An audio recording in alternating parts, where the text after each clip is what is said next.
Well,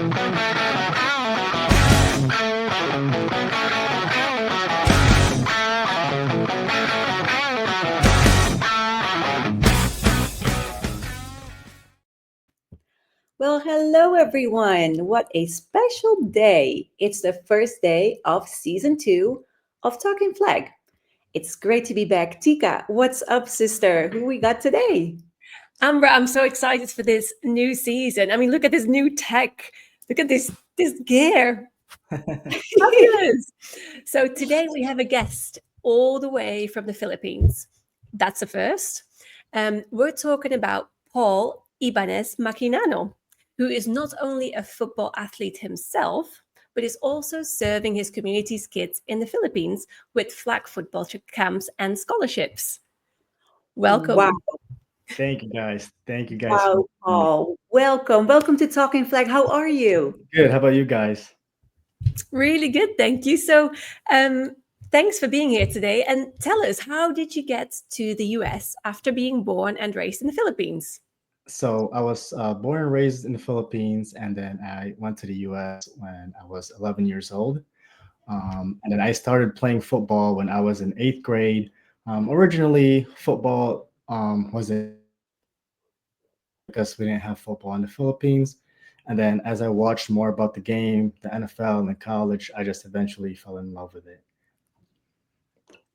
Amazing. So, okay, you kind of explained it already. So, how did you get into football? How did it become your passion? Just tell us a little bit more about your journey, like from the beginning till now. Right. So it's actually a unique story because my first ever football game I've attended, it was the New York Jets versus the Atlanta Falcons preseason game. My uncle brought me to the preseason game, and I was like, "Wow, like this is what football is about," like big crowd, bright lights. So like, and that was in seventh grade, and then from there, I was like, you know what, let me give this a try. And then when I went to high school, I was thankfully I was able to play varsity all 4 years. I was also named team captain, and we won a state championship as well. Fantastic. That is a very unique journey. I mean, watching a game first and then just really getting caught up in the whole thing. And actually, let me give this a go. I love this. I really like that. So we've seen a beautiful video of your first ever flag football camp with the kids in Bohol, the Mhm. Philippines. Yes. Could you please tell us a little bit more? Like, how did you come up with this idea, and how did it all go? Well, it was truly a blessing to share the game of football in the Philippines, both flag and tackle. I kind of just explained to them the difference of both and also the similarities. Obviously, football is not big, tackle football is not big back home, but at the same time, flag football is also starting to grow. It was always been my dream to host a football camp back home, kind of just introduce the sport to the kids, and yeah, it was amazing because it was their first time ever holding and seeing a football, and just for them to look at a football, toss around the football, and catch it was something that I will forever remember. Uh, Especially working with kids, right? Kids are just, I always find them the most fun group to work with, like age Yeah. group to work with. This just so, I don't know, just so funny. They're so curious, and they'll try everything. They're made of rubber, aren't they? So they fall and they come back up, and it's amazing. Right, yes, and it was also unique to a certain point to where we also had adults and older people come join us to the camps too. We had like 40, 50-year olds, learning how to throw a football, holding and how to carry a football, and for them to be out there, it was truly a big blessing, and it was great for the community. Absolutely. So you mentioned about the growth of flag football. So how fast is the sport actually growing in the Philippines? And just tell us, are there any established leagues at all? I do know, if I'm not mistaken, that there's a national team that has been competing in IFF tournaments. I think it's IFF Asia, of course. Yes. Tell us a little bit more about the flag football culture in the Philippines. Yes, so last year was actually the first year that I started learning that the game is growing back home with flag football. And I was able to talk to some of the athletes that were over there, and then also attended my camp, and kind of just um, I asked them like what the rundown is, like where do they play their games and such and such. But yes, they actually have a national team now, and they're able to and also competing overseas, around Southeast Asia and all over Asia as well. So it's just amazing to see. That's fantastic. And is that just a male team or is that also a female team, the national team? So they actually have Excuse me. um, they have a female, a male, and also both female and male at the same team. So it's pretty interesting, and I'm just learning more about it more and more. And like I told the athletes who attended my camps, I was like, I'm here for you guys. Like if you guys ever need anything, whether it's football wise or off the field wise, to support you guys and help the game grow. I'm here for that. Yeah, yeah. Fantastic. Beautiful. So you were talking about the kids camp earlier. So I believe you also help the kids out with their scholarships. Is that right? Yes. Yes. Yes. So So can you tell yes. us a bit more about that, like the student athlete scholarship program, and even if you're involved in any other sports, for example? Right. So next year, for our second annual camp, or looking to do annual camp, we're going to do our first student athlete scholarship for the last year seniors, or 12th graders. Hmm. Most of them are actually baseball and softball players. And from there, we kind of just want to make sure that we help them financially a little bit with their colleges or whatever they may look to go pursue after high school. Um, Hmm. we currently have 8 athletes right now, and um, for them, it's such a big help because in the Philippines, financially, not every kid is able to go to college. So we do what we can to help them, provide them with the resource and everything that they need. Brilliant. Wow. And so you are in the US right now. So how does the recruitment go? Like, how did you get all these kids to the camp? Like, how they know about your program? Because it's pretty awesome to see like how you got so many kids at the camp while you're not even there. So how did you manage that whole camp? Well, I, it was actually at my hometown that I held it. So I have family back home that was able to help me, close friends, and all that good stuff. Um, you know, I at first I was anxious about it because it's like I've never held a football camp, and not only that, it's overseas. And I also had my trainers and my coaches that I work with. It was some of their first time to ever fly out of the country, so they're like, there's just so much things going on in my mind that could go wrong. But eventually, everything was amazing, and it panned out pretty great. So, yeah, big thanks to my family and friends back home to recruit these kids and tell them about the camps. And like I already get a whole bunch of messages from them saying, hey, we're looking forward to see you next year again. And hopefully there are some new coaches that you could introduce us to. And these kids are just so ecstatic. Oh, Oh, that amazing. sounds like a great experience. So, what have you learned from this experience? Because it's quite a big job, isn't it, to organize a camp, especially if it's your first time. So, is there any like advice or tips you could give to anyone who's interested in organizing such thing? Right. I would say the biggest thing I learned is to just never take things for granted. These kids come from very poor community and very low income community. And for them to even just go out there, enjoy the game, some of them didn't actually have shoes going to the camp. So, some of the videos that I posted, yeah, I got some comments saying, hey, like, where's his shoes and stuff. Like, they just can't afford it. And but yeah, next year I'm gonna do some kind of like giveaway for them for like shoes and whatnot. But uh, yes, just don't take things for granted. Uh, off the field kind of thing. Like it's just a blessing to see, even though they don't have much, but for them to still smile, do what they can with what they have. So Yeah, That is absolutely. beautiful. And honestly, when I watched the video, I was like, this looks so extremely organized. There was even Mhm. food, there was a DJ. I Mhm. was really amazed by everything that you organized for that camp. It looked so Mhm. good, so nice.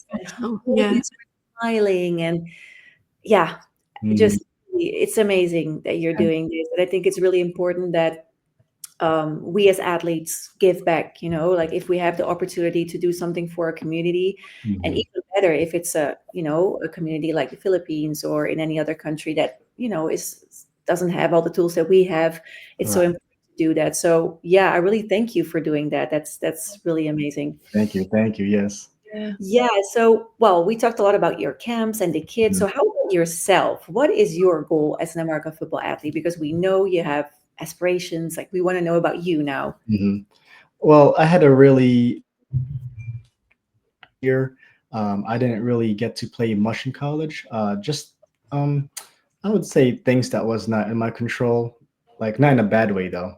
But I was transferring from one school to another, and this was before the transfer portal, so it was tougher to transfer out from one school to another. Um, I was a Division 1 athlete, but I just never really got the opportunity. And then 2020 was my rookie year, got some traction. I got some rookie invites with the NFL, but that was when they also canceled all the camps because of COVID. So I'm like, ah. So the last couple of years, I've just been, training, seeing what tractions I could possibly roll with. But thankfully, next month, I have an opportunity with the UFL for a workout. So we'll see what happens, and we'll take it from there. Oh, we wish you a good luck. Thank you. Wow, what a great opportunity. And just for our listeners, what's the position that you play? I play inside linebacker on defense. Lovely. Amazing. The UFL, that's something. That's a big opportunity. Right. Yeah. Yes. I'm just trying to see what I could do with it this spring, and then hopefully get some, traction towards the NFL. It's gonna be, if something does come up, it's gonna be one crazy journey. But I believe things happen for a reason, and if Yeah. it's there, it's there. So Yeah. No, that makes sense. And it probably wasn't your time at that time. Like there were probably more important things going on that needed your attention or your efforts. And if it's meant to be, it will be Yes. somehow. right. So just keep doing your thing, and I think it will all work out for the best. And yeah, I really hope that your workout is going to be Thank you. amazing, amazing experience, and that it will lead you to well, at least closer to your goals. Thank you. Yes, definitely. Yes. We're rooting for you. And please keep us up to date because I'm sure our listeners also would like to know how it went. So, yes, please Absolutely. keep us in the loop. Wow, brilliant. So, before we move on to our rapid fire round, I believe you already gave some shout outs, but was there anything else you wanted to say to anyone? Yes, I have a couple of shout outs. One of Ooh, my good friends, he currently plays for the Colts at the moment. His name is Cam Bynum. He's a safety for the Colts. Big shout out helping the game of flag football in the Philippines grow. With his camps and everything. It's just great to see these kids.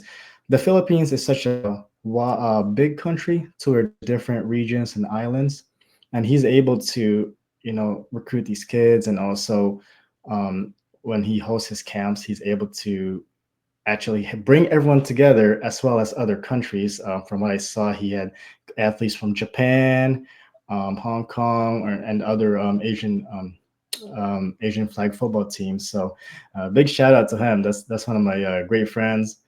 He's always been amazing to me and his family as well. brilliant. That sounds great. Yes. Anyone else? Or was that the main one?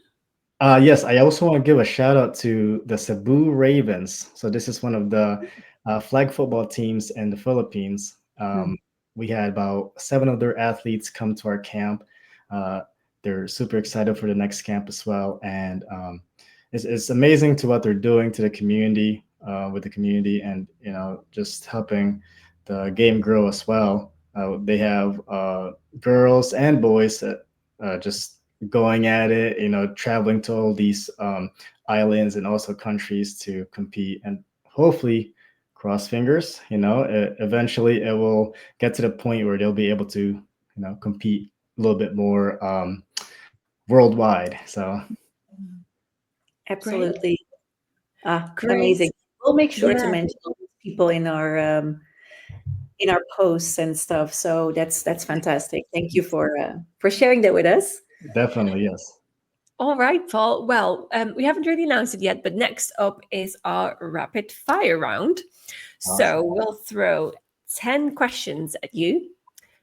Don't overthink it. Just go Hmm. with your gut reaction. Okay? Yes, yes, You ready? yes. Okay, Oh, let's go. let's go.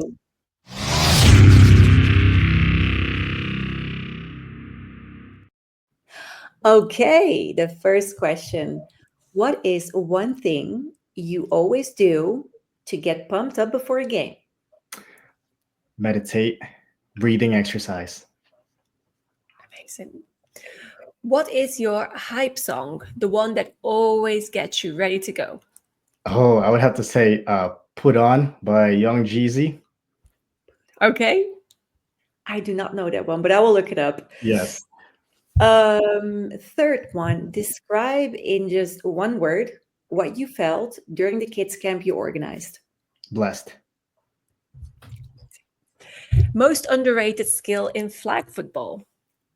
Ooh, I would have to say the the movement, the agility, because it's a different Mm, game from tackle. yep. It's Yeah. the hips. It's a lot of hip movements. You have to make sure to like change the level of your flags and Absolutely. hands, and Leverage, and sometimes I'm just like, wow, this is amazing. it's fun. It's a really fun sport. Yeah. Yeah, I'm so happy that it gets to the Olympics finally. But Yeah. yeah, great answer. Next one. So, one person who has been a huge supporter of your dreams. My mom, she's always been there for me every step of the way. Uh, Oh, what's her shout name? out to Dee Dee. Okay, big Dee. shout out to Mama Dee. Um, dream for the camps in the Philippines. um, it's currently in process, but my dream is to build a sports facility for the kids back home. Amazing. Yeah, that's great. Number seven, the dream for your future. Just to be healthy. Health is wealth. Oh, So that's the biggest thing for me. Mhm. beautiful.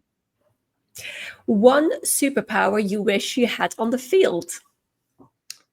I think I have to go to run fast. Oh, Just to, Oh, yeah. yes. Yeah, no, I like definitely. that. I like that. yes, Your lucky number and why? 6, because pick 6 at the defensive side. That's always what I'm thinking of. I like Yes, and even your email address has a 6 in it, right? Yes, yes. I remember too. I like that. Okay, and the very last question. The most valuable thing football has taught you so far. I would say that it's just like life. There's ups and downs. You lose and you learn. Actually, no, you win and then you learn. You Yes. don't lose, but you learn because how to get back up, especially from moments that are almost impossible to get back up, but you find a way. You Yeah. always find a way. Yes, Yes. exactly. I love the Love. positivity. Yes, Paul, you were amazing. We really loved having you. We cannot wait to see how you continue building flag football for the kids in the Philippines, and of course, how your journey as a professional athlete progresses. Yeah, before we let you go, where can people follow your football journey and keep up with all your projects? Yes. So I have an Instagram. My Instagram is Paul underscore Ibanez Makinano. I'm mainly on Instagram. I'm also on Facebook. I currently don't have X or Twitter. I try to stay away from any kind of distractions and stuff. Mhm. I'm always I'm more as a picture guy rather than like typing things out and like saying things. But Yeah. yes, definitely follow me. And if there's any young athletes out there that need some kind of advice or whatever it may be, I'm here to help you guys out however I can. So Marvelous. Well, that wraps up the first episode of session 2 of Talking Flag. Make sure to subscribe, leave us a review, and follow us on Talking Flag on IG, YouTube, Spotify. You know it. Well, Paul, thank you so much. And yeah, we'll catch you all, viewers, next time on Talking Flag. thank you guys. Ciao. Ciao. Thank you, Paul. Thank you.